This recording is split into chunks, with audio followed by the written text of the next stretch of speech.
Baiklah, selamat siang. Perkenalkan, nama saya Herianto Perintus Pertama dengan NIM E1032211104. Saya merupakan prodi Ilmu Pemerintahan FISIP Untan Angkatan 2021. Baiklah, jadi dengan adanya video ini adalah sebagai bentuk pemenuhan dari tugas yang diberikan oleh Pak Firdaus, yang berisi tentang hafalan tentang buku yang dibaca. Jadi saya akan menghafalkan atau membacakan sedikit banyaknya menerangkan tentang isi daripada buku yang saya baca. Jadi buku yang saya baca berjudul Ekonomi Pembangunan dan Perencanaan yang dikarang oleh M.L. Jingan. Jadi di dalam buku ini menjarangkan tentang ekonomi pembangunan dan perencanaan yang lebih meluas. Dan juga di dalamnya terdapat 6 bab yang menjelaskan lebih rinci. Jadi pertama-tama saya akan menjelaskan bab pertama. Jadi bab pertama tersebut yaitu membahas tentang masalah dasar. Dan di dalam subbabnya itu berisi tentang ciri-ciri negara terbelakang.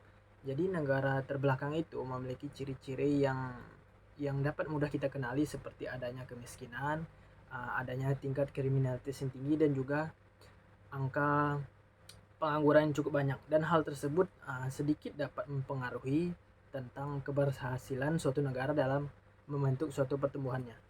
Jadi selanjutnya yaitu bab kedua, yaitu berisi tentang teori-teori pembangunan ekonomi.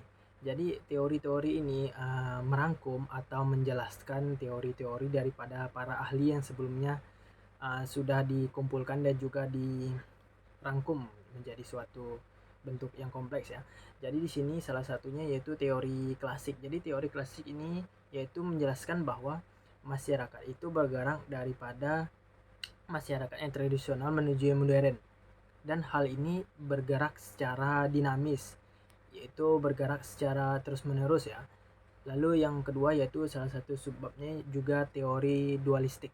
Teori dualistik yaitu sebuah teori yang menerangkan bahwa interaksi ekonomi dan juga sistem sosial ini bekerja secara berkesinambungan dan juga berjalan sesuai. Dan hal ini juga dapat kita lihat daripada negara kita Indonesia, yaitu sistem ekonomi dan juga sosialnya masih berpengaruh satu sama lain. Dan juga bab ketiga daripada buku ini yaitu menjelaskan tentang model-model pertumbuhan. Jadi model-model pertumbuhan ini adalah bentuk-bentuk daripada suatu pertumbuhan itu yang memiliki banyak jenisnya, dan hal tersebut diterangkan oleh banyak ahli. Jadi salah satunya yaitu di dalam subbabnya saya menjelaskan adalah suatu metode atau model yang dilakukan oleh Harold Domar ya.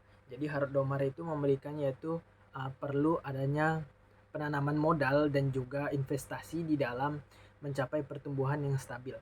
Jadi investasi dan juga penanaman modal ini penting ya, seperti yang kita lihat bahwa memang investasi ini dilakukan untuk meningkatkan atau juga memperbaharukan sesuatu yang bersifat tradisional menuju yang baru, dan salah satu contohnya yaitu dalam sistem teknologi, pendidikan, dan juga kesehatan.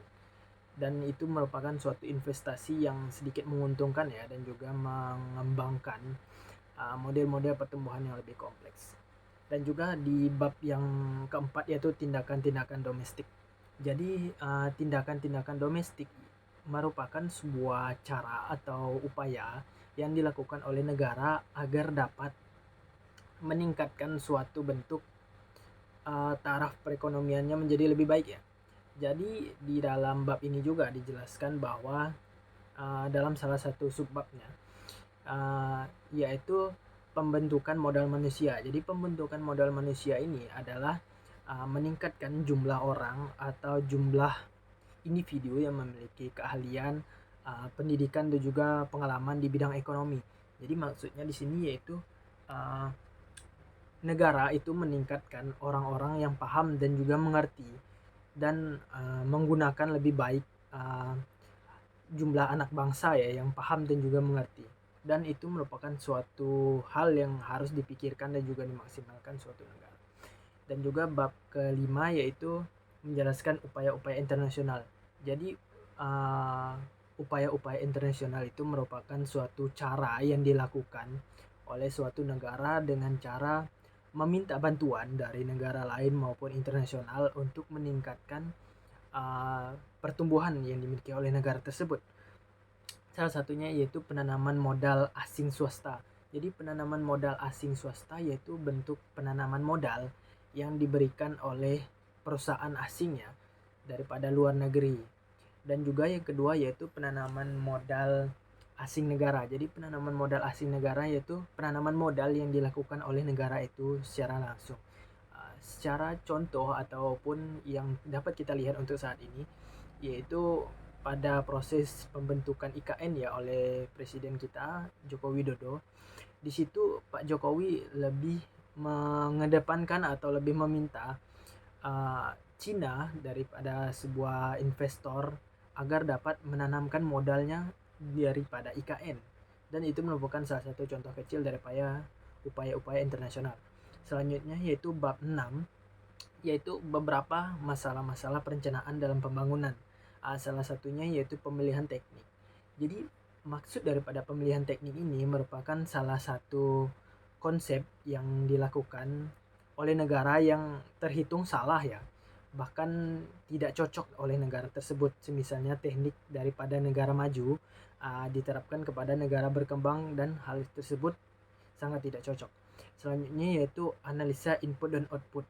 Analisa input ini yaitu analisa pemasukan dan juga output yaitu pengeluaran negara. Input dan output tersebut haruslah dapat berjalan seimbang dan juga berkesinambungan agar proses yang dilakukan negara tersebut dapat berjalan dengan baik ya. Karena memang pada dasarnya hal yang dikeluarkan atau anggaran yang dikeluarkan negara tidak bolehlah lebih besar daripada pemasukan, dan hal tersebut akan menghambat daripada perkembangan suatu negara. Baiklah, mungkin hanya sekian yang dapat saya sampaikan tentang buku yang saya baca ini.